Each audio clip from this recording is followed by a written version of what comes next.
చేసిన గబ్బర్ సింగ్ సినిమాలో నా పోలీస్ స్టేషన్ సీన్కి వచ్చింది, చచ్చిపోయాను నిన్న.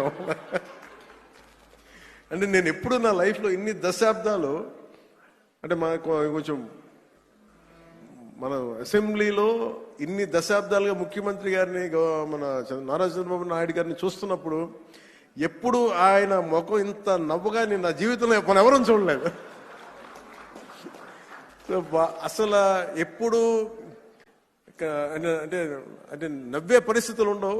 ప్రత్యేకించి ఇందాక మన గౌరవ శాసనసభ్యులందరూ కల్చరల్ ప్రోగ్రామ్స్ చేస్తూ ఉంటే, ఒక నియోజకవర్గాన్ని బాధ్యత మోసే ఎమ్మెల్యేకి ఎన్ని బాధ్యతలు ఉంటే 175 నియోజకవర్గాలు, 25 పార్లమెంట్లు, ఒక రాష్ట్రం, ఇన్ని కోట్ల మంది జనం బాధ్యత మోసే వ్యక్తి నవ్వు రావడం అనేది ఉండదు. ఎప్పుడు లోపల ఎలా చేయాలి సమస్యను ఉంటుంది. అలాంటి వ్యక్తికి మీరు, అలాంటి బలమైన నాయకుడికి మీరు నవ్వు కలిగించినందుకు మనస్ఫూర్తిగా మీకు చేతులెత్తి నమస్కరిస్తున్నాం.